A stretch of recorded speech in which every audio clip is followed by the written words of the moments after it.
오늘 우리 공동체에게 주시는 말씀 먼저 같이 한 목소리로 읽겠는데요. 시편 113편입니다. 시편 113편은 9절로 구성되어 있는 내용인데요. 1절에서 3절, 4절에서 6절, 7절에서 9절 이렇게 연이 다르기 때문에 우리 1절에서 3절은 제가 읽고요. 4절에서 6절은 여러분 읽고 7절에서 9절은 우리 같이 한번 읽도록 하겠습니다. 제가 먼저 읽겠습니다. 할렐루야! 여호와의 종들아 찬양하라. 여호와의 이름을 찬양하라. 이제부터 영원까지 여호와의 이름을 찬송할지로다. 해 돋는 데서부터 해 지는 데까지 여호와의 이름이 찬양을 받으시리로다. 4절부터 6절까지 여러분 읽습니다. 시작.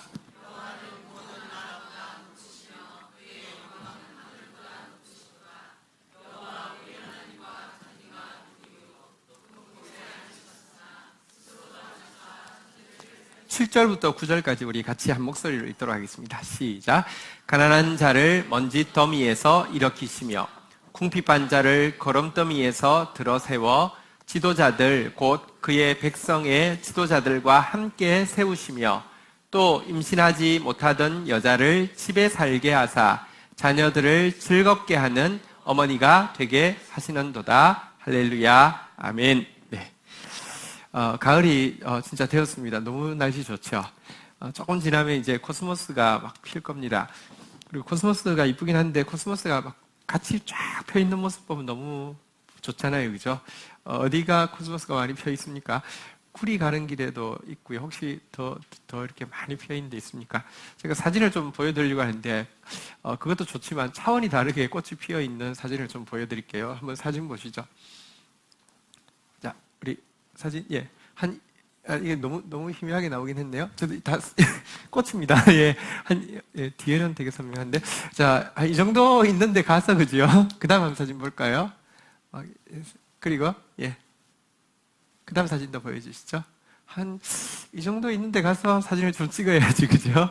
네. 근데 여기가 그 꽃이 피어 있는데. 제가 꽃을 좋아하니까 영상도 좀 준비했습니다. 음악은 촌스럽던데 그래도 그냥 한번 보시죠. 이 꽃밭을 한번 좀 보도록 하겠습니다. 음악은 좀 촌스럽습니다. 저 센스. 네.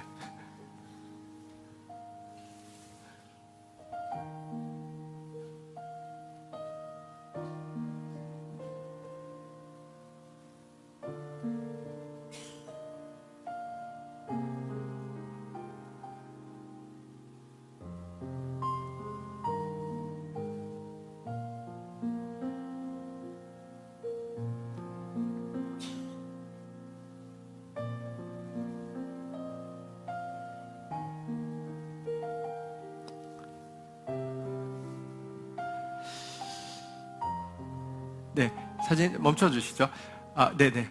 여기가 제가 왜 보여드린 이유가 있습니다. 여기가 아타카마라는 사막입니다. 사막이고 우리 전 세계 사막 중에서 제일 이렇게 메마른 곳이 중에 한 곳이라고 하고요. 지질학자들은 이것이 사막이 언제부터 됐냐고 하면 이제 지구 나이는 잘 알 수는 없지만 지질학자 말로는 수천만 년 동안 이렇게 사막 상태로 있었던 땅이다 이렇게 이야기하는 곳입니다. 그런데요. 사막인데 아까 본 대로 아주 꽃이 장난 아니죠, 그죠? 이게 워낙에 7년 동안 내릴 강우량이 딱 하루 만에 12시간 만에 내렸더니 그 다음에 전부 다 해서 꽃이 핀 겁니다. 근데 제가 놀라운 것은 아니 뭐 이렇게 비가 많이 내려서 꽃이 필 수는 있는데 놀라운 것은요. 그렇다고 하면 그 지질학자의 말에 의하면 수천만 년 동안 사막이었던 곳 속에 뭐가 있었다는 뜻입니까? 꽃이가 있었다는 뜻이잖아요. 전부 그것도 그냥 한 개가 있는 게 아니라 전부 다 속에 꽃이가 있었다는 뜻이잖아요. 성경에 이런 구절이 있습니다. 한번 따라하겠습니다. 사막이 백합화처럼 피어나고 성경에만 있는 구절인 줄 알고 그냥 상징인 줄 알았는데요. 여러분 진짜 하나님 나라가 이루어질 때요. 사막이 꽃밭이 될 것입니다. 이게 우리에게 무슨 소망이 되냐고 하면요. 우리 마음이요. 사실은 이 자리에 나와 있지만 막 사막 같은 마음이 많이 있을 것입니다. 우리 옆 사람 한번 격려해 주겠습니다. 당신 마음속에 꽃이가 있습니다. 예, 백합화처럼 피어날 겁니다. 예, 할렐루야. 네, 그 하나님 앞에 우리가 서 있습니다. 오늘 제목을요 이렇게 한번 정해보았습니다. 한번 따라하겠습니다. 겸손한 자에게 기쁨을 주시는 하나님. 우리가 사막처럼 가난하고 사막처럼 겸손하면요 꽃처럼 하나님께서 기쁨을 주신다. 성경은 이렇게 약속하고 있는데 이 말씀을 우리가 좀 한번 보도록 하겠습니다. 우리가 읽었던 시편 113편은 보통 할렐시라고 부르는데요. 할렐루야로 시작해서 할렐루야로 마칩니다. 한번 따라하겠습니다. 할렐루야, 할렐루야, 할렐시. 우리 인생이요 할렐루야로 시작해서 할렐루야로 마치고, 우리의 한 주간이 할렐루야로 시작해서 할렐루야로 마치고, 우리의 하루가 할렐루야로 시작해서 할렐루야로 마치면 하나님 앞에서 정말 복된 인생이 될 것입니다. 자, 이 시에서요 1절에서 3절에서 보면요 한번 따라하겠습니다. 찬양하라. 찬양하라는 명령이 먼저 나오고 있는데요. 간단하게 앞부분 좀 볼까요? 교독을 한번 하겠습니다. 1절 제가 읽습니다. 할렐루야 여호와의 종들아 찬양하라. 여호와의 이름을 찬양하라. 2절 여러분 읽습니다. 시작. 3절 같이 읽겠습니다. 시작. 해 돋는 데에서부터 해 지는 데까지 여호와의 이름이 찬양을 받으시리로다. 찬양하라고 명령하고 있습니다. 1절에도 보면요 찬양하라 여호와의 이름을 찬양하라. 2절에도 보면요 여호와의 이름을 찬송할지로다. 3절에서도 보면요 여호와의 이름이 찬양을 받으시리로다. 찬양하라고 명령하고 있습니다. 여러분 우리의 신분이 무엇입니까? 1절에 보면요 우리의 고귀하고도 아주 지엄한 우리의 의무와 특권이 나타나고 있습니다. 1절에 보니까요 한번 따라하겠습니다. 여호와의 종들아. 우리는 여호와의 종입니다. 꼭 기억하십시오. 사람 종도 아니고요 내 감정에 지배받는 종도 아니고요 내 상황에 지배받는 종도 아닙니다. 여호와의 종입니다. 여호와의 종으로서 우리가 해야 되는 제일 중요한 사명은 이 백성은 내가 나를 위하여 지었나니 나를 찬송하게 하려 함이라 그랬습니다. 찬송하는 것은 우리의 가장 중요한 의무입니다. 여러분들 할렐루야 여호와의 이름을 찬양하고 찬양 받으시게 하는 저와 여러분의 삶이 되기를 주의 이름으로 축복합니다. 찬양하라고 명령하고요. 2절의 내용은요 한번 따라하겠습니다. 이제부터 영원까지. 찬양의 시간을 이야기하는데요 이제부터 영원까지. 유대인들은 영원에 있다는 가장 현실적인 방법을 알고 있습니다. 그것은 다음 세대, 자녀 세대가 여호와 찬양하게 하는 것입니다. 유대인들이 성공한 것 한 개는 자녀 교육입니다. 유대인들은요 족보가 그 정확한지는 알 수 없지만 3,500년 동안 신앙을 이어오는 가문들이 허다합니다. 그 영혼에 있다는 것이죠. 다음 세대로 하여금 하나님 찬양하도록 가르쳤습니다. 우리 교회 이름은 다음 세대 교회고요. 우리 자녀들이 하나님 찬양하고 있습니다. 그들이 하나님 찬양하는 세대가 되어질 수 있도록 이제부터 영원까지 하나님 찬송하게 하는 교회가 되어야 합니다. 이것이 우리의 본질이고요. 3절에 보니까요. 한번 따라하겠습니다. 해 돋는 데에서부터 해 지는 데까지. 이것은 공간적으로를 이야기하죠. 하나님을 찬송하는 것은 교회 안에서만 찬송하는 것이 아닙니다. 하나님은 온 우주의 주인이십니다. 모든 나라가, 모든 열방이, 모든 족속이 하나님 찬양해야 하고요. 찬양을 받으시리로다. 찬양받으시는 것이 마땅하기 때문에 우리가 그들로 하여금 찬양하게 해야 하는 것입니다. 여러분 우리가 내가 하고 싶은 일을 했을 때 기분 좋은 거 있습니다. 사람이 나한테 하라고 한 일 했을 때 좀 뿌듯한 것도 있을 수 있습니다. 그러나 하나님의 종인 우리가요 우리가 진짜 해야 될 일, 곧 하나님 찬양하는 일, 영원토록 우리의 다음 세대가 그리고 열방이 찬양하게 하는 일을 우리가 하게 될 때 임하는 행복감은요 세상 일을 했을 때 내가 하고 싶은 일 했을 때에 사람이 하게 한 일 했을 때의 행복감과는 전혀 차원이 다른 행복이 있습니다. 찬양하고요 모든 세대가, 모든 나라가, 모든 민족이 찬양하도록 하는 저와 여러분들이 되시기를 축복합니다. 4절부터 6절까지는요 왜 하나님을 찬양해야 되는지에 대해서 두 가지 이유를 설명하고 있습니다. 우리 4절, 5절 먼저 한번 읽도록 하겠습니다. 4절 제가 읽습니다. 여호와는 모든 나라보다 높으시며 그의 영광은 하늘보다 높으시도다. 5절 읽겠습니다. 시작.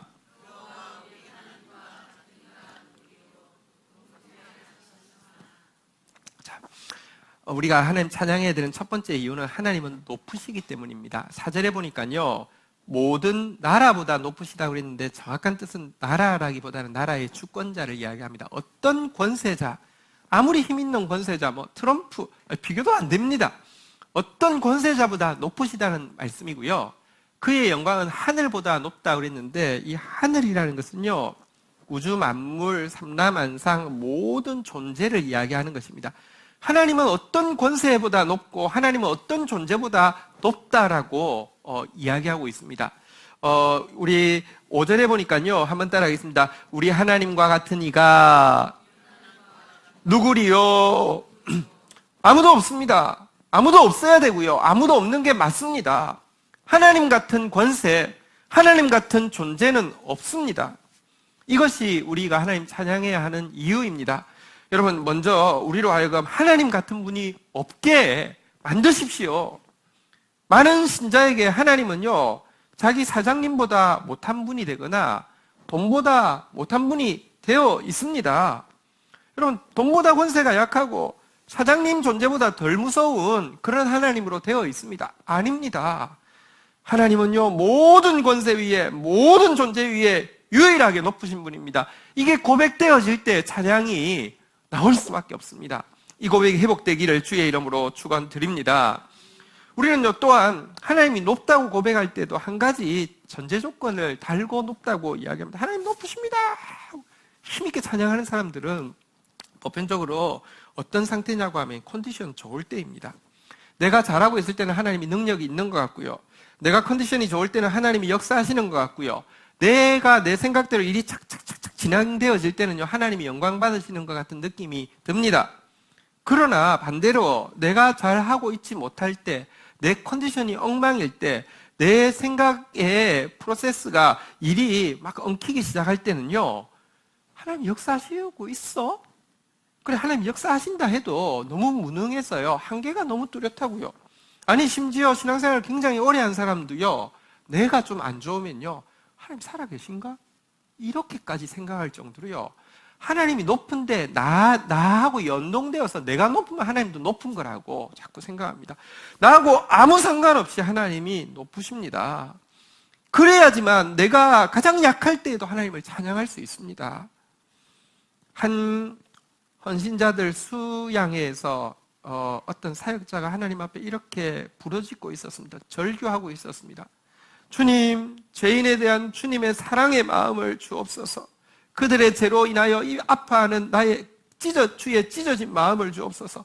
밤낮으로 중보할 수 있는 주의 눈물을 내게 주옵소서. 그런데 오 주님, 나는 너무 냉랭합니다. 내 마음은 너무 완고합니다. 나는 너무 미지근합니다. 나는 아예 죽어버린 것 같습니다. 라고 절규하고 있었습니다. 그때 옆을 지나던 한 경험 많은 사역자가 그 형제의 기도를 방해했습니다. 그리고 이야기했습니다. 형제요, 형제는 왜 자기의 빈약한 자아만 들여다보고 계신가요? 예, 형제의 말대로 형제의 마음은 냉랭하고 죽었고 미지근하고 완고합니다. 그러나 형제는 지금 예수님께 그분의 사랑과 그분의 마음과 그분의 눈물을 구하지 않았습니까? 주님이 거짓말하시는 분입니까? 형제의 진실한 요구가 응답되지 않을 수 있습니까?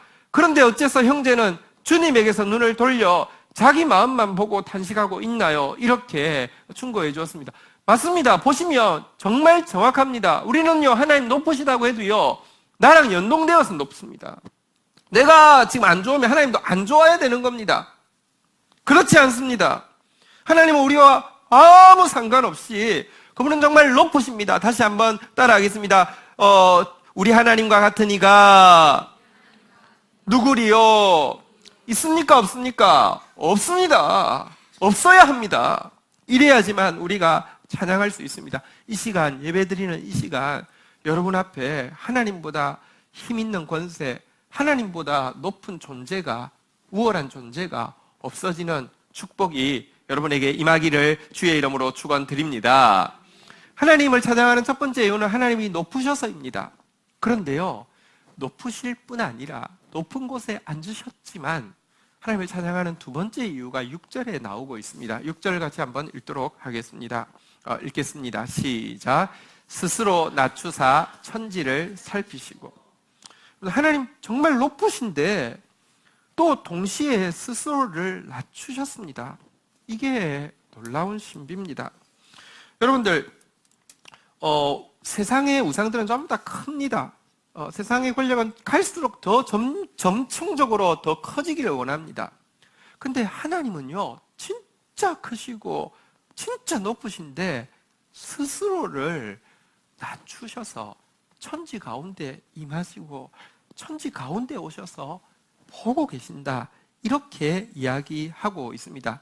이것이 바로 성육신이죠. 하나님인데 인간이 되셨습니다. 낮아지시고 비천해지시되 어떤 인간보다도 더 낮아지시고 비천해지셨습니다.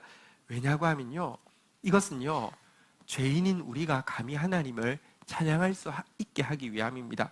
제가 지나가는데 좀 이상한 분이, 약간 이상한 분이 와서 사랑해요, 좋아해요 하면서 막 따라다니면요, 사람들 많은데 무슨 사람이 막 와, 이상하게 생긴 사람이 막 이상하게 옷 입고 막 그러면 제가요, 고맙겠어요? 아니면 진짜 화가 막 피하고 싶고, 그런데 내가 막 뛰는데 자기도 뛰어오고 막 자꾸 사람들하고 내가 좋아하는 사람이에요, 와! 뭐 이러면 제가 고맙겠어요? 화가 나겠어요?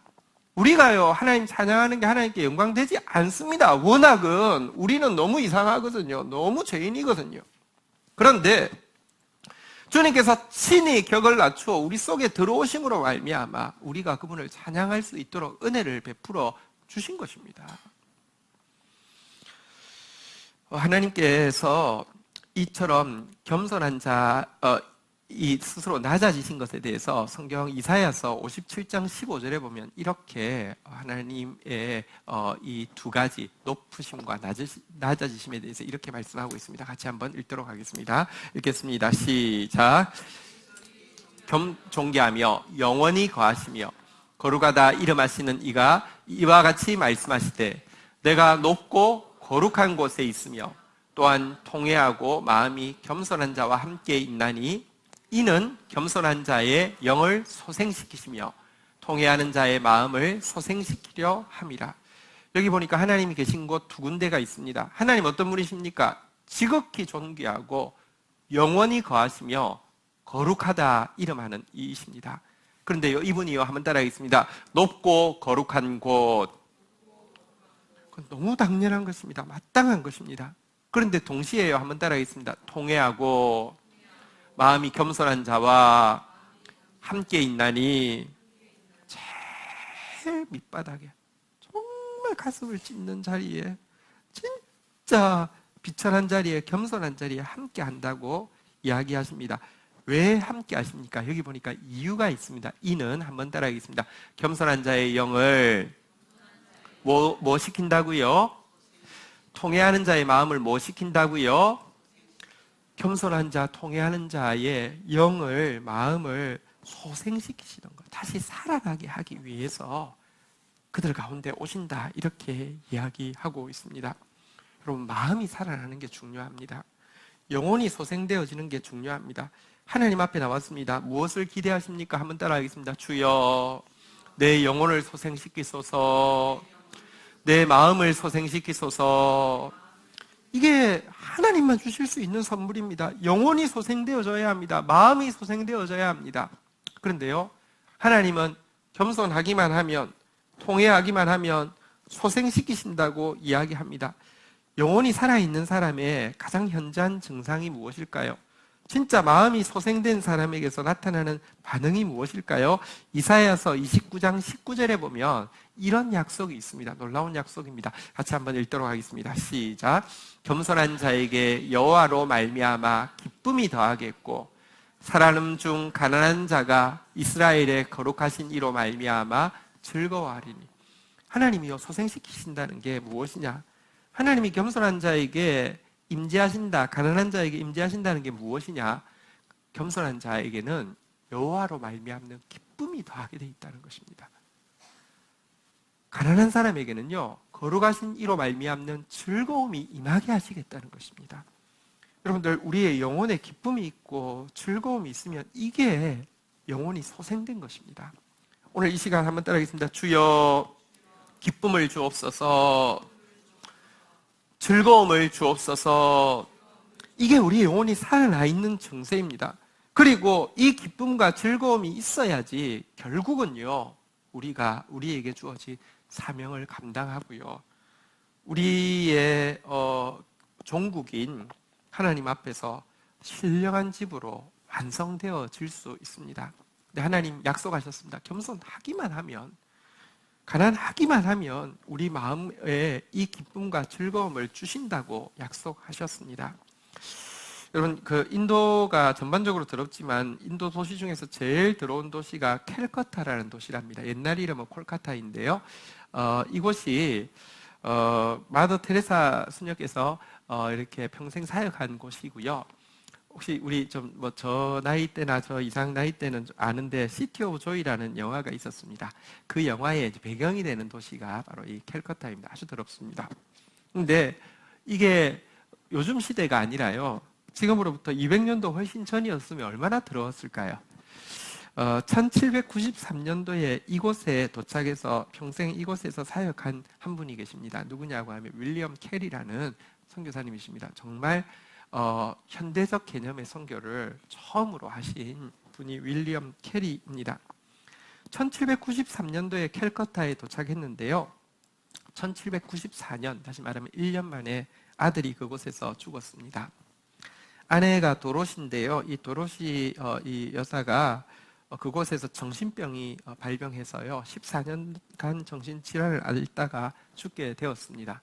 아들이 죽고 아내가 정신병자가 되어서 죽고, 여러분, 그럼에도 불구하고 그가요, 그곳에서 세상에서 제일 어려운 언어라고 하는 벵갈어, 산스크리트어, 그리고 마라디어로 성경을 완역을 했을 뿐만 아니라 그 외에도 40개 언어로 쪽복음을 만드는 일을 했고요. 초등학교, 중학교, 고등학교, 대학교를 세우는 일을 그가 그곳에서 했습니다. 이게 어떻게 가능한가? 이거 진짜 인간이 이럴 수 있나? 그런 정도의 일을 했습니다. 그런데 1812년도에 그 집에 불이 났습니다. 불이 나가지고요, 여러분들, 번역이 그냥 되는 게 아니잖아요. 사전도 있어야 되고 문법책도 있어야 되는데 사전을 자기가 직접 만들었고 문법책을 직접 만들었고요. 성경 원고를 완역한 이렇게 내용들이 있는데 그게 다 타버렸습니다. 지금이야 어디 컴퓨터 파일에 저장돼 있거나 아니면 클라우드에도 올려서 이렇게 할 수 있지만 다 탔습니다.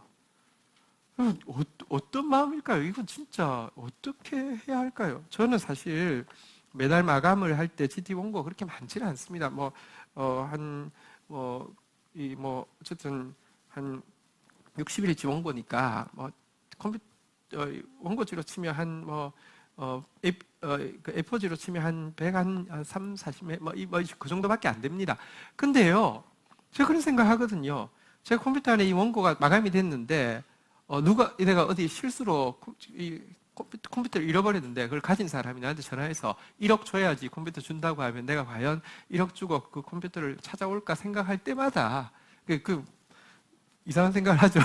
할 때마다 답은 뭐냐고 하면 1억 있으면 1억 주고 받겠다 이런 생각합니다. 그러니까 그 정도로 원고 쓰는 일이 만만치 않고요. 그 정도로 다시 쓴다는 건 상상도 못할 일입니다. 근데 겨우 이 정도 페이지가 아니라 사전, 문법책, 그리고 성경 원고 완역한 거 전부 다 불타버렸으니 어떻게 되겠습니까? 그때 윌리엄 캐리가 했던 유명한 기도가 있죠. 주님 감사합니다. 이 원고가 부족함을 아시고 새로 쓸 기회를 주셔서 감사합니다. 사람이 어떻게 그렇게 살 수 있을까요? 근데 더 놀라운 것은 그렇게 평생을 아름답게 사시고 나서 그가 돌아가셨는데 그 무덤의 그 비명을 이렇게 썼습니다. A wretched, 그러니까 사악하고 poor, 가난하고 and helpless worm, 희망이 없는 벌레가 on thy kind arms, 당신의 친절한 팔에 I fall, 내가 안깁니다. 그렇게 살았는데 사악하대요, 가난하대요, 희망이 없는 벌레래요. 그런데 당신의 친절한 팔에 내가 눕습니다. 도대체 어떻게 그는 그렇게 살아냈을까요? 또 제가 좋아하고 실은 주보 앞면에 있는 기도문의 주인공은 에이미 카마이클인데요. 이분 역시 인도의 선교사로 사역하였습니다. 그분은 너희 중에 지극히 작은 자를 섬기라는 소명을 받고는 인도에서 어떤 사역을 했냐고 하면 인도에서 한 1900년도, 그러니까 우리 한일 합방되는 그 즈음부터 우리 해방 6.25 전쟁이 일어나는 그때까지 사역하신 분이신데요. 이분이 사역할 때 누가 지극히 작은 자인가 보다가 인도에서 성창으로 팔리는 어린 여자아이들을 그의 사역의 대상으로 삼게 되었습니다. 나이가 어린데 부모가 그 사원에다가 돈 받고 아이를 그 매매춘에 팝니다. 그러니까 그곳에서 고용되어서 매매춘을 해서 신에게 예배하는 어떤 제사의 한 순서로 삼는, 여기에 팔리는데요. 그녀가 구출한 아이 중에서는 제일 어린 아이는 생후 13일 된 여자아이도 있었습니다. 이 아이들을 구출해서 섬기는데, 그러니 여러분 이런 아이들 구출하면 뭐합니까? 하루 종일 기저귀 가는 일입니다. 그래서 다른 선교사들이 조롱하기 위해서 너는 선교사가 아니라 보모 선교사라고 이렇게 이야기할 정도였습니다. 하지만 그는 사역하면서 900명의 보석 같은 아이들을 건져내서 잘 키웠고요. 수많은 유치원과 병원을 세웠고요. 근데 55년간을 인도에서 사역했는데 마지막 20년은 너무너무 깊은 질병 가운데서 투병을 하면서 이 사역을 계속해야만 했습니다. 그때 고백했던 그의 기도문이 오늘 주보에 실려있는 기도문입니다. 한번 보시겠습니까? 제가 한번 읽겠습니다. 우리 음악 한번 틀어주실래요? 제가 한번 에이미 카마이클의 기도를 읽어드리겠습니다. 모든 고통을 다 겪으신 주님, 저에게 허락하신 고통이 심히 괴롭습니다. 그러나 그 속에서 왜라고 묻기보다는 무슨 목적으로를 묻는 믿음을 허락하여 주옵소서. 이 고통이 제 심령을 아프게 하고 흔들어 놓습니다.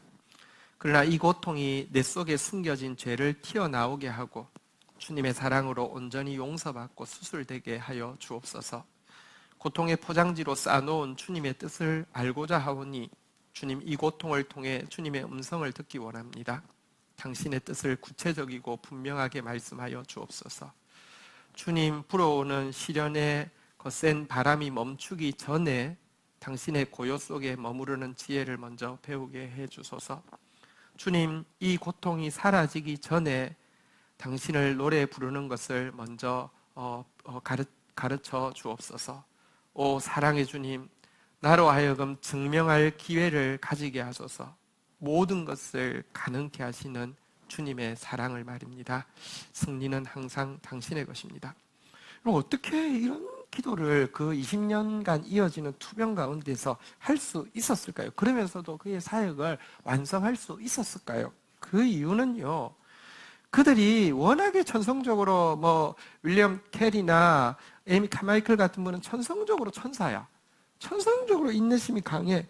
천성적으로 의지가 굳어서 그게 전혀 아니라 그들이 진짜 가난하고 그들이 진짜 통회하고 그들이 진짜 겸손했더니 우리 아까 읽었던 본문대로요. 한번 따라하겠습니다. 겸손한 자에게 여호와로 말미암아 기쁨이 더하겠고 거룩하신 이로 말미암아 즐거워하리니 이 기쁨, 이 즐거움이 임했기 때문입니다.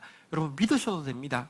상황이 바뀌기 전에 하나님이 여러분이 겸손하고 가난한 마음으로 서면요, 먼저 마음이 소생되어서요, 이 기쁨, 이 즐거움이 임하고 결국 여러분의 인생을 하나님의 뜻대로 아름답게 살아내게 하십니다. 오늘 우리 함께 주님 앞에 서서요, 이 기쁨, 이 즐거움을 구하는 영원히 소생되어지는 축복이 임하기를 주의 이름으로 축원드립니다. 7절부터 9절 마지막 오늘 본문의 내용은 보면요, 하나님께서 그러면 일하신다고 하는데 도대체 하나님이 이 세상 가운데서 무슨 일을 하시는가? 여러분 이 세상을 한번 보십시오. 진짜 하나님이 일하시고 계시는 것처럼 보입니까? 너무 죄가 많고 너무 고통이 많고 너무 부조리가 많은데 도대체 하나님이 뭘 하십니까? 근데 여기에 보면 하나님이 지금도 무슨 일을 하고 계신지에 대해서 정확히 약속하고 있고요. 할렐루야로 마치고 있습니다. 우리 7절부터 9절까지 다시 한번 교독하겠습니다. 가난한 자를 먼지 더미에서 일으키며 궁핍한 자를 거름더미에서 들어 세워. 9절 같이 읽겠습니다. 시작. 또 임신하지 못하던 여자를 집에 살게 하사 자녀들을 즐겁게 하는 어머니가 되게 하시는도다. 할렐루야. 할렐루야 마치고 있습니다. 일단 우리 다시 한번 고백하겠습니다. 할렐루야.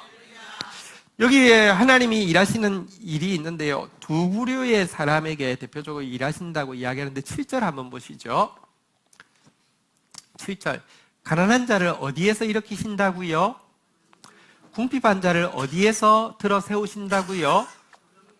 자, 여기 먼지더미, 거름더미에 있는 가난한 자, 궁핍한 자가 누군지 먼저 설명을 드리겠습니다.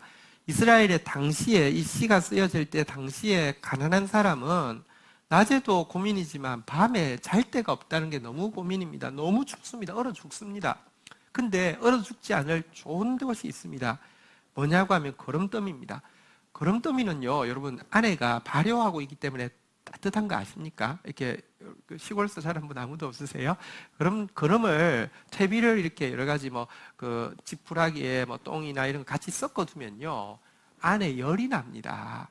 그래서 가난한 사람은 밤에는 그 속에 들어가서 잡니다. 안 죽으려고 하며. 낮이 되면 나왔는데요. 그렇다고 무슨 씻고 출근할 직장이 있습니까? 일이 있습니까?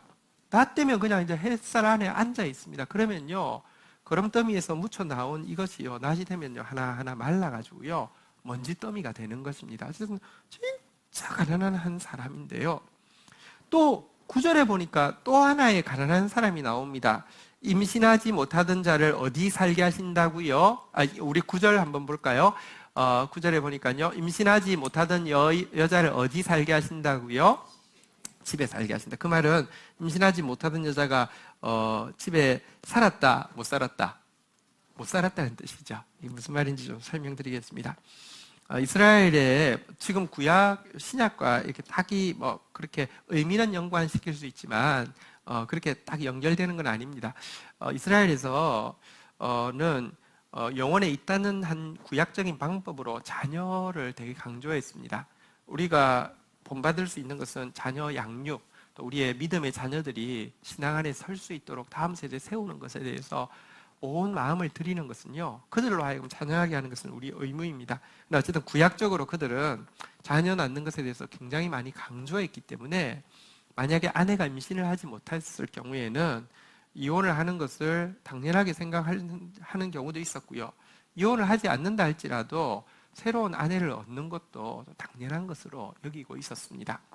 자, 그런데 그 당시 이스라엘 사람들의 살림이란 단칸방이라고 생각하시면 됩니다. 되게 가난합니다. 근데 새로 또 아내가 들어오고 아이를 낳게 된다고 하면 워낙에 있던 아이 낳지 못했던 아내는 그 방에서 같이 잘 수 있겠습니까? 못 자겠습니까? 못 자죠. 또 자면 안 되잖아요. 그죠? 그러니까 밤에는 자기가 알아서 어떻게든지 해결을 해야 되는 겁니다. 집에 잘 수 없다는 것입니다. 이 여인은 어떤 의미에서 거름더미에 사는 자는 그 가난한 자보다 물질적으로는 혹시 덜 비천할지 몰라도 감정적으로는 참 비천하고 참 우울하고 슬픈 여인이겠죠. 그런데 이 가난하고 이 참 비천한 두 부류의 사람, 거름더미에서 자는 자, 집 밖에서 자는 자, 이 두 사람을 이야기해 놓고 나서 하나님은 뭐 하시느냐? 높을 뿐 아니라 겸손한 자들과 함께 하신다고 하는 하나님은 무엇 하시느냐? 우리 8절 한번 보도록, 7절 마지막에 한 단어를 한번 보도록 하겠습니다. 한번 따라하겠습니다. 들어 세워. 들어 세우라는 단어가 있는데요. 여기 들어 세운다는 단어가 원어로는요, 한번 따라하겠습니다. room. 단어가 어렵지 않죠. 우리 많이 듣는 발음이니 감다시 따라하겠습니다. 룸이란 단어는 뭐냐고 하면 그곳에서 딱 뽑아가지고요, 위치를 바꾸어 놓는 것을 룸이라고 합니다. 여기에 한 사람이 있습니다. 거름더미에서 자는 사람이 있습니다. 하나님이 스스로 낮추어서 여기까지 오셨습니다. 보셨습니다. 자리를 옮겨 놓는데 어디로 옮겨 놓으신다고요? 8절 한번 보도록 하겠습니다. 어디로 옮겨 놓으신다고요? 지도자들 곧 그의 백성의 지도자들과 함께 세우시며, 거름더미에 있던 사람을 지도자 자리에 세우신다, 이렇게 이야기합니다. 9절도 다시 한번 보시죠. 집에서 잘 수 없었던 임신하지 못하던 여인을 뽑아가지고요, 집에 살게 하시는데 자녀들을 즐겁게 하는 어미, 많은 자녀를 가진 어미, 자녀들에게 행복을 주는 어머니의 자리에 세우신다, 이렇게 이야기하고 있습니다. 하나님이 이 세상에서 하고 있는 일이 무엇이냐 한번 따라하겠습니다. 지금도 뽑아서 올려서 자리를 옮겨놓는 일을 하나님 하고 계신다는 것입니다. 여러분, 이건 믿어야 합니다. 우리 사회를 한번 보십시오. 이제 더 이상 여러분들 이렇게 신분 상승이 불가능해 보입니다. 여러분, 안 됩니다. 바뀌지 않습니다. 예를 들어 많이 가진 사람이 너무 많이 가져서 새로운 일을 한번 해볼까 하고 새로운 일을 시작했습니다. 어떤 사람이 아무것도 없습니다. 하는 일이 망했습니다. 그래서 또 다른 일을 시작했습니다. 여러분들, 결과가 어떨까요? 그건 진짜 거의 정해져 있습니다. 없습니다. 세상에는요, 뽑아서 올려서 위치를 옮겨놓는 일 존재하지 않는 것처럼 보입니다. 그런데 우리는 하나님을 믿습니다. 하나님은 지금도 이 일 하시려고 진짜 가난한 자, 진짜 겸손한 자, 진짜 통회하는 자 가운데 이 일을 하시는 하나님이십니다. 이것은 그냥 여기에 나온 미사여구의 시가 아닙니다. 성경 전체를 관통하는 것입니다. 한나가, 구약의 한나가 이렇게 고백했습니다. 사무엘상 2장 8절입니다. 사무엘상 2장 8절에 이렇게 고백하고 있습니다. 같이 한번 읽도록 하겠습니다. 같이 읽겠습니다. 시작. 가난한 자를 진토에서 일으키시며 빈궁한 자를 거름더미에서 올리사 귀족들과 함께 앉게 하시며 영광의 자리를 차지하게 하시는도다. 땅의 기둥들은 여호와의 것이라.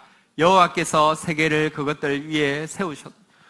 세계의 주인이 하나님이시기 때문에 지금도요, 가난한 자를 들어서 자리 바꾸어 주시고요, 하시는 일을 주님 하신다고 이야기하고 있습니다. 신약 시대에 오면요, 이 한나의 고백이 있고요, 여기 시가 있고요, 시편 113편이 있고요, 신약에 와서 마리아가 똑같은 고백을 했습니다. 권세 있는 자들을 그 위에서 내리치셨으며 비천한 자를 높이셨고, 하나님은 지금도 룸의 역사를 하고 있습니다. 이거 믿어야 합니다. 여러분들, 어쨌든 우리가 하나님께서 영혼을 소생시킬 수 있는 사람, 다시 말하면 하나님 앞에 진짜 가난하고 겸손한 사람 되셔서 하나님이 주시는 기쁨이 무엇인지, 윌리엄 캐리가 경험했고 에미 카메이클이 경험했던 그 기쁨이 무엇인지도 우리가 경험해야 하지만, 우리가 진짜 비천한 자, 가난한 자, 겸손한 자, 통회하는 자 되어서 하나님의 이 룸의 역사를 경험해야 합니다. 그게 하나님 살아계신 것을 나타내는 것입니다. 하나님의 이 역사가 있음을 믿는 자가 해야 될 일이 두 가지가 있습니다. 두 가지 다 동물은 아니고 곤충, 뭐라고 하는지 정확히 잘 모르겠습니다. 곤충이니까 한번 따라하겠습니다. 나는 달팽이입니다. 나는 올챙입니다. 자, 하나님의 드심을 아는 사람이 해야 되는 되어야 되는 두 가지가 있습니다. 다시 한번 따라하겠습니다. 나는 달팽이고 너는 올챙입니다. 시작. 예. 하나님의 드심을 아는 사람이 해야 되는 첫 번째 일은 달팽이가 되는 겁니다. 달팽이가 하는 일은요, 꼬물대는 것이죠. 달팽이는요, 여러분, 그 달팽이가 지금 움직이고 있으면 그 영상을 한번 동영상을 찍으신다고 생각해 보십시다. 한 1분을 찍어도, 어떤 경우는 10분을 찍어도 거의 집단에는 열심히 하고 있는데 영상을 보고 있는 사람은 지루해서 똑같다고 볼 수 있을 것입니다. 그렇지 않겠습니까? 우린 달팽이입니다. 사실 우리가 할 수 있는 일이 무엇입니까? 여러분, 하나님 말씀 받았습니다. 할 수 있는 일이 무엇입니까? 회개하는 것이죠. 또 나의 마음을 돌아보고 또 더 마음을 찢는 일이죠. 하나님 앞에서 또 사랑하라고 이야기하면서 사랑하려고 애를 쓰고요, 끊으라고 하는 죄를 끊으려 보려고 하면 애를 쓰고요, 싸우는 것입니다. 근데 제가 단언합니다. 다음 때 우리가 괄목상대하게 영적으로 이만큼 자라 있을까요? 아니요. 또 똑같은 문제 가지고요. 또 찔릴 것이고요. 또 싸울 것이고요. 또 눈물 흘릴 것이고요. 그 다음 주에는 어떨까요? 또 똑같습니다. 진짜 우리 인생은요, 어떤 의미에서 달팽이 꼼지락거리는 것에 지나지 않습니다. 이래가지고 뭐가 되겠습니까? 치타하고 달팽이하고 달리기 시합을 했다고 치십시다. 토끼 거북이 말고요. 치타하고 달팽이. 어떻게 되겠습니까? 이건 게임이 안 되는 겁니다. 근데 여러분, 우리가 달팽이처럼 꼼지락거리고 세상은 그런 모습 보고 사실은 비웃습니다. 똑같은 짓 그거 해봤자 아무 소용없는 짓을 뭘 하냐고. 세상이 찬사를 보내는 사람은 허타순종입니다. 뭐 그냥 뛰는데 막 쫙쫙쫙 나가는 사람 보고 막 딱 감동합니다. 우리 손흥민 좋아합니다. 진짜 잘 뛰잖아요. 그죠? 그런 모습 보면 보기도 좋은데 옆에 보면 똑같은 사람 보면요. 내가 뭐 받는 것 없이 믿고요. 참 비천해 보이고요. 그런 것이 우리 사람 모두의 마음입니다. 근데요. 한 가지를 우리 기억할 때 달라집니다. 우리가 가난하게 겸손하게 또 통회하고 또 겸손하고 또 하나님 앞에서 비천하게 자기를 낮추고 있는 모습, 세상은 보고 비웃을지 모르고 좋아하지 않을지라도 하나님이 그거 보고 계신다는 겁니다. 그리고 하나님이 그거 보고 계시다가 그 비천함을 보시고는요, 룸의 역사를 뽑아가지고요, 올려가지고요, 옮겨놓는 역사를 하신다는 것입니다. 한번 생각해 보십시오. 치타하고 달팽이하고 달리면 누가 이깁니까? 치타가 이길 것 같죠? 달팽이 이길 수 있겠습니까? 근데요, 한번 생각해 보세요. 제가요, 해외에 나가면 꼭 하는 습관이 하나 있는데요. 바닷가 같은 데 가면 조개 껍질 같은 거 있잖아요. 이쁜 거 있으면 줍습니다. 근데 가끔은 뭐 그런 거 있어요. 이런 동남아 이렇게 무슨 휴양 도시에 가면 무슨 이런 거를 여기에 있는 모든 자연 이런 거는 다 그거기 때문에 그 가지고 옮기는 것을 법으로 엄격하게 금지합니다. 뭐 이렇게 돼 있어요. 그래도 사실 뭐 조개 껍질 주웠다고 감옥 가겠어요. 근데 이쁜 조개 껍질이 있으면 제가 이거 괜찮을 거야 생각하면서도 저렇게 돼 있는데 옮겨도 되나? 그렇지만 결국은 가져옵니다. 사진기 가방에 이제 1개 정도 이렇게 딱 넣어서 이쁜 거 있으면 1개 정도 넣어서 가져옵니다.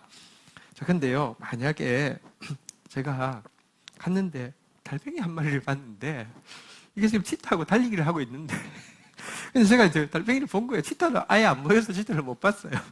근데 보고 이 꼼지락거리네. 그러고 이거 이쁘다. 어느 날 마음에 내가 이거 좀 가져가 봤으면 좋겠다 그랬어요. 무슨 이제 필통 같은데 안전한 데 이렇게 넣고 이렇게 왔다고 비행기를 탔다고 생각해 보십시다. 여러분, 치타가 이깁니까? 달팽이가 이깁니까? 비행기 타고 왔는데 어떻게 치다가 계속 뛰어도 못 이깁니다. 그런 역사 있습니다. 이걸 믿는 게 신자입니다. 이 하나님의 드심을 믿는 존재가 신자입니다. 그래서 오늘도 우리 가난하지만 하나님 앞에서 달팽이처럼 꼼지락거리는 것입니다. 또 한 가지 뭐라고요? 우리는 뭐라고요? 올챙이. 한번 따라하겠습니다. 개구리 올챙이 시절 잊지 않겠습니다. 우리 올챙입니다. 여러분, 성경에 보면 다윗이 하나님이 룸한 역사에 딱 이렇게 딱 뽑아가지고요, 쏙 올려가지고요, 자리 바꾸어 놓으신 지도자의 자리에 세우신 대표적인 인물이죠. 자, 근데 다윗이 이렇게 왕이 될 수 있었던 것은 비결이 무엇일까요? 자기가 비록 양을 치고 있지만 자기 속에 원대한 비전이 있습니다. 자기가 비록 이렇게 양을 치고 있지만 내가 이거 열심히 해가지고 양을 좀 늘려가지고 그래 이제 좀 사업을 자꾸 늘려가지고 그 다음에 이제 돈이 좀 남으면 그거를 잘 모아서 비자금으로 만들었다가 정치인한테 이렇게 로비해가지고 어떻게 정계 입문해가지고 나중에 내가 대통령 돼야지 이런 원대한 꿈을 가지고 있다가 그 꿈이 이루어진 것입니까? 아닙니다. 진짜 여러분, 다윗도 눈치가 있는데 요즘은 잔치하는데 뭐 이렇게 출장 뷔페도 있고 하지만 그 당시 잔치하려고 하면요, 얼마나 며칠 동안 준비해야 되겠습니까? 집안이 심상치 않습니다. 큰 잔치가 있는 것 같습니다. 사무엘이 오는 날이었으니까요. 그런데 당일이 됐더니 아버지가 넌 좀 나가 있으라 그렇게 이야기해서 들판에 나갔습니다. 정말 개밥의 도토리입니다. 정말 자기가 뭐 큰 거는 바라지 않지만 고기라도 먹고 싶은데 나가 있으라고 합니다. 걸거치니까 나가 있으라고 하는 겁니다.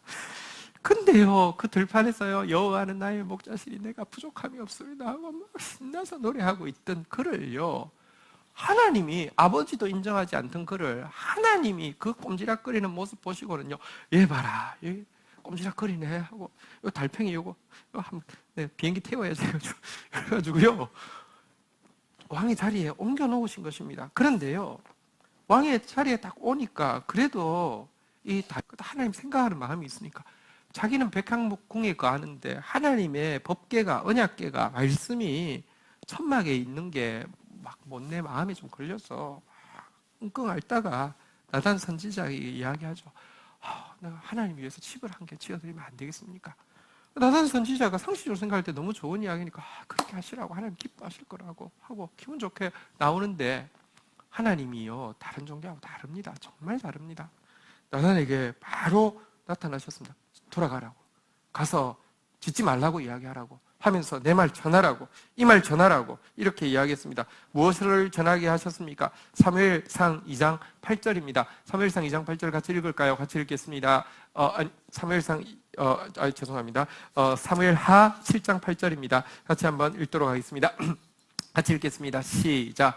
그러므로 이제 내 종 다윗에게 이와 같이 말하라. 만군의 여호와께서 이와 같이 말씀하시기를, 내가 너를 목장 곧 양을 따르는 데에서 데려다가 내 백성 이스라엘의 주권자로 삼고, 이야기하라고 한 내용인 겁니다. 그래 다윗아, 너 마음은 받을게. 너 마음 받을 뿐 아니라 너 마음 받아서 내가 1000배로 갚아줄게. 근데 너 기억해, 너 올챙이야. 너 왕된 거, 내가 너 목장에서 양 뒷공문이 쫓아다니면서 양 똥 닦고 양 뒤치다꺼리 하고 있던 그 자리에서 내가 뽑아서 내가 주권자로 세운 거야. 네가 능력 있어서 된 거 아니야. 그런데 네가 마음은 고맙다만 네가 나를 위해서 집을 짓는다고? 온 우주가 나를 감당을 못하는데 네가 어떻게 나를 위해서 집을 지어? 네가 나에게 기여한다고? 불가능해. 너 그거 잊지 마. 너 개구리 아니고 올챙이야. 올챙이적 시절 잊지 마. 올챙이처럼 꼬물꼬물 꼬물꼬물 앞다리 가수, 그 노래 아시죠? 그냥 너는 그 자리에, 네가 있어야 될 자리에 그냥 있는 거야. 이 이야기를 다윗에게 해 주셨습니다. 이때 다윗이요, 진짜 내가 올챙이입니다. 내 개구리 아니라 올챙이입니다. 내 올챙이 시절 잊지 않겠습니다라고 고백한 내용이 사무엘하 7장 18절입니다. 7장 18절 같이 읽도록 하겠습니다. 읽겠습니다. 시작. 다윗 왕이 여호와 앞에 들어가 앉아서 이르되, 주 여호와여, 나는 누구이오며 내 집은 무엇이기에 나를 여기에 이르게 하셨나이까? 여러분, 이 하나님의 말씀을 듣고는 기가 막힙니다. 내가 이제 그래도 왕이어서 하나님께 좀 기여 좀 할 수 있을까, 좀 도와드릴 수 있을까, 이런 마음으로 했다가, 여러분, 그 주권자 앞에서 자기가 얼마나 작은 자인지 깨닫고 나니까, 한번 따라하겠습니다. 나는 누구이오며 내 집은 무엇이기에 나를 여기까지 이르게 하셨나이까? 진짜 이건 기가 막히는 겁니다. 내가 도대체 뭐길래, 우리 집이 뭐길래 어떻게 이럴 수가 있습니까? 여러분, 다윗은 귀한 것은요, 평생 이 고백이 떠나지 않았습니다. 내가 뭡니까? 내 집이 뭡니까? 도대체 하나님 왜 이렇게 은혜를 베푸십니까? 평생 이 고백이 그에게 떠나지 않고 자기 올챙이적 시절을 잊지 않으니까 다윗을 성경에서는 정직의 대명사라고 이야기합니다. 정직하다는 말은 뭐냐고, 끝까지 회개한다는 것입니다. 끝까지 하나님 앞에 통회했고요, 끝까지 하나님 바라본 사람입니다. 그의 시편에 보면 진짜 막 목마른 그 사슴이 시냇물 잡기에 갈급하듯이 주님 바라봅니다. 주님 갈급합니다. 진짜 가난하게 하나님을 바라보았습니다. 여러분, 우리가 하나님의 드심의 역사를 믿을진데 달팽이처럼 오늘 하루 작은 자로서 하나님 말씀 붙잡고 꼬물대고요, 올챙이처럼 진짜 내가 누구고 내 집이 무엇이기에 여기까지 이르게 하셨나이까, 이 고백 잊지 않고 사는 것, 이것이 참으로 가난한 자이고 이것이 가난한 자에게 기쁨을 주시고 결국은 룸의 역사, 드심의 역사를 행하시는 하나님 손에 계속 들릴 수 있는 비결입니다. 여러분, 원죄가 무엇인 줄 아십니까? 우리 그 사단에 대해서요, 이사야서 14장 13절에 보면 이렇게 한 구절로 설명하고 있습니다. 같이, 마지막입니다. 같이 읽도록 하겠습니다. 읽겠습니다. 시작. 내가 내 마음에 이르기를 내가 하늘에 올라 하나님의 무별 위에 나의 자리를 높이리라. 내가 북극 지폐 산 위에 앉으리라. 자, 사단이 했던 말인데요. 여기 보니까 내가 내 마음에 이르기를, 사단아 너가 네 마음에 이르기를 내가 하늘에 올라 하나님 무별 위에 내 자리를, 한번 따라하겠습니다. 높이리라. 근데 이 높이리라가 원어로 보면 룸으로 되어 있습니다. 스스로 내가 팍 올라가지고 내가 한번 팍, 이게 사단입니다. 우리 안에 근데요, 돈이든지 권력이든지 명예든지 쾌락이든지 한 번 가지면 점점 더 가지려고 하고 더 오르려고 하고 더 오르려고 하고 더 오르려고 하지, 이게 원죄입니다. 이게 굴레입니다. 우리는요, 낮았다가 높아져도요, 정말 제가 정말 막 마음 아프고 막 진짜 화가 나지만 그 지금 한국 교회를 다 말아먹는 그 사람 평생 초창기 간증의 내용이 뭡니까? 자기는 배우지도 못했고 가지지도 못했는데 하나님 은혜 베푸셔서 이 자리까지 왔다. 그런데 이제는요, 그 자리에 있는 건 당연하니까, 그거 놓기 싫으니까. 여러분, 더 얼마나 비리가 많으면. 근데요, 우리 원죄가 무엇이냐? 돈, 권력, 명예, 쾌락 가지고 나면요, 더 내가 높이리라, 내가 높이리라, 내가 높이리라, 룸. 진짜 룸살롱 가듯이 뭐 이렇게 자기 높이려고 하는 그런 마음들이 우리 속에 가득합니다. 계속해서 낮아지고 계속해서 겸손해지지 않으면 어느새 또 높아지고 있는 자신을 발견할 것입니다. 그래서 원죄이기 때문에 그렇습니다. 그래서 하나님 앞에서 진짜 이 하나님이 들어서 이 자리에 세우셨다는 것을 믿는 사람은 계속 관성과도 같이 하나님 앞에 올챙이적 시절 잊지 않게 해달라고 고백하면서 낮추어 달라고 기도해야 된다. 보십시오. 높여달라고는 기도 안 해도 본성이 내가 높이리라, 이건 본성이라니까요. 낮추어 달라고 기도해도요, 내 속에 있는 스스로 높아지려고 하는 본성이 너무 강하기 때문에 그래봤자 딱 중간 정도 2분밖에 안 됩니다. 하나님 앞에서 끝까지 하나님, 다윗처럼 하나님 앞에서 또 낮추어 달라고, 겸손하게 해달라고, 또 회개하게 해달라고 이 고백하고 있으면요, 하나님 기쁨을 주실 것이고, 하나님께서는 지금도 이 세상에 없는 드심의 역사를 가지고 하나님 살아계신 것을 드러내실 것입니다. 마지막으로 시 하나 읽고 마치도록 하겠습니다.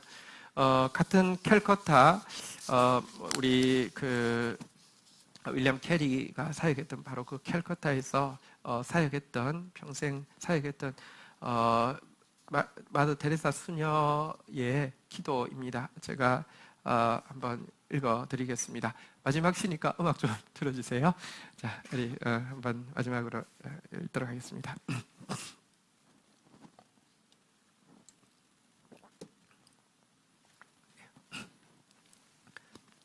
온유하고 겸손한 마음을 가지신 주여, 존경받으려는 욕망으로부터, 사랑받으려는 욕망으로부터, 칭찬받으려는 욕망으로부터, 명예로워지려는 욕망으로부터, 찬양받으려는 욕망으로부터, 선택받으려는 욕망으로부터, 인정받으려는 욕망으로부터, 인기를 끌려는 욕망으로부터, 모욕받는 두려움으로부터, 경멸받는 두려움으로부터, 질책당하는 두려움으로부터, 비방당하는 두려움으로부터, 잊혀지는 두려움으로부터, 오류를 범하는 두려움으로부터, 우스꽝스러워지는 두려움으로부터, 의심받는 두려움으로부터 나를 해방시켜 주옵소서. 우리의 마음도 당신처럼 되게 하소서.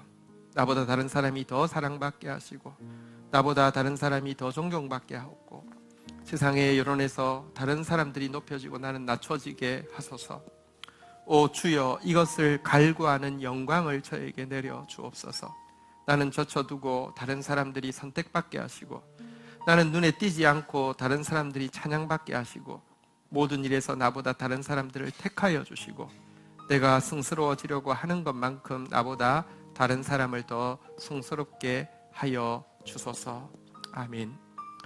자리에서 일어서도록 하겠습니다. 우리 주님 앞에 같이 한번 가난한 자에게 기쁨을 주시고 사막에 꽃, 백합화가 꽃 피어나게 하시는 그 하나님 앞에 가난한 마음으로 우리 같이 나아가서 주의 드심의 역사를 구하는 시간 가지도록 하겠습니다.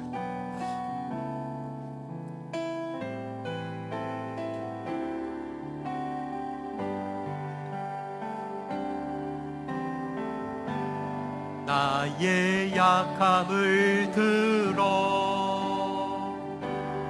강하게 하시는 주 내 아버지여, 주의 부르심대로 주 앞에 섰습니다. 내게 말씀하소서. 나의 주여, 나를 통해 일하소서. 주의 말씀 나를 통해 말씀하소서. 주의 구원 나를 통해 전할 수 있도록 당신의 영광 온 세상에 가득하도록 주님 나를 통해 일하소서.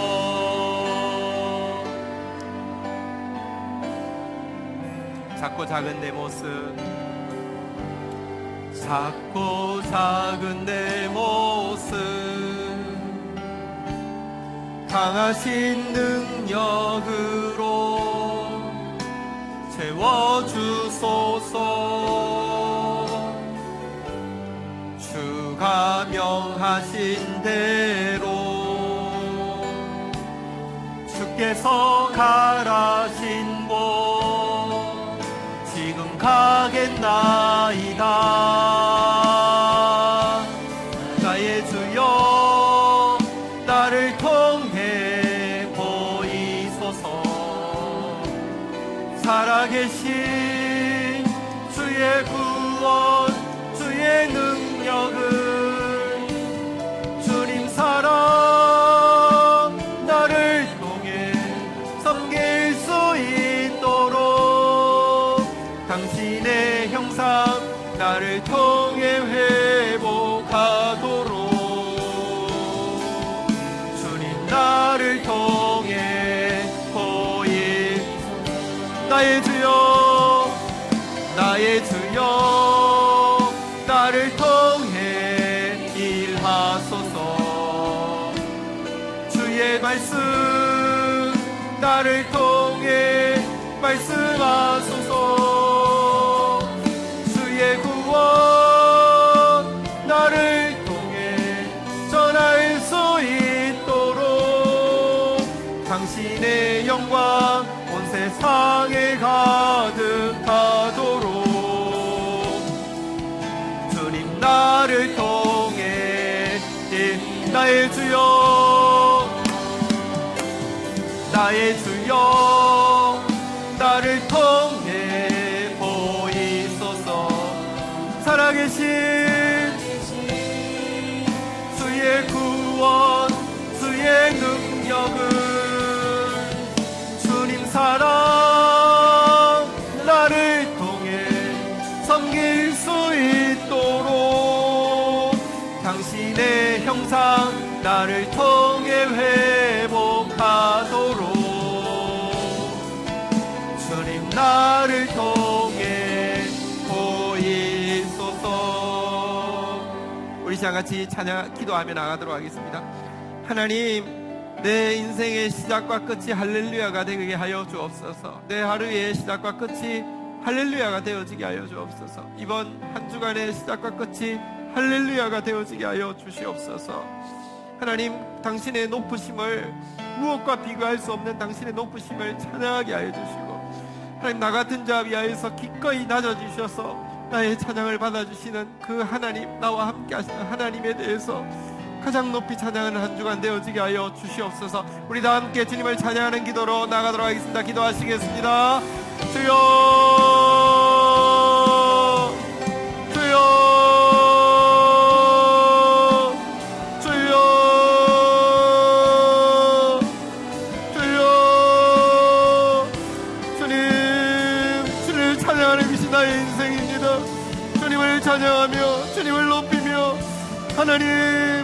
주님을 모든 세대 위해서, 주님을 모든 나라 위해서 주님을 찬양하는 자로 살아갈 수 있도록 주여 도와주시기를 원합니다. 주님의 가장 높으심을 찬양합니다. 주님의 가장 낮으심을 찬양합니다. 주님, 우리 시간 한 번 더 기도하도록 하겠습니다. 하나님, 내가 정말 가난한 자, 겸손한 자, 통회하는 자, 내가 다윗처럼 평생 가난한 자, 겸손한 자, 통회한 자 되게 하셔서 하나님 그 자와 함께 하시고 마음을 소생시키셔서 기쁨을 더하시겠다고 하신 그 하나님의 말씀이 무엇인지 알게 하여 주십시오. 하나님, 우리가 윌리엄 캐리 이야기할 때마다 많은 사람들이 이야기합니다. 주를 위하여 큰 일을 기대하라, 그리고 주를 위하여 큰 일을 시도하라. 아니, 그거 말고요, 어떻게 그렇게 평생을 그 고통 가운데서도 살아내면서도 이 사악하고 이 가난하고 이 희망 없는 벌레가 당신의 친절한 팔에 눕습니다. 이 고백으로 살아낼 수 있었던, 그 속에 있었던 변함없던 그 기쁨을 나에게 깨달을 수 있게 하여 주십시오. 가난한 자에게 더하시는, 가난한 자의 영혼을 소생시키시는 그 기쁨을 맛보아 알게 하여 주시고, 이 세상 가운데 지금도 하나님은요, 다윗을 드신과 같이, 한나를 드신과 같이, 마리아를 드신과 같이 지금도 드시는 역사를 하고 계십니다. 이것이 진짜 하나님의 영광을 나타내는 것입니다. 드실 수 있도록 달팽이처럼, 드신 상태에서 올챙이처럼 하나님 앞에서 사는 인생 되어지게 도와주시옵소서. 우리 다 함께 주여 고백하며 다시 기도합니다. 주여, 주여,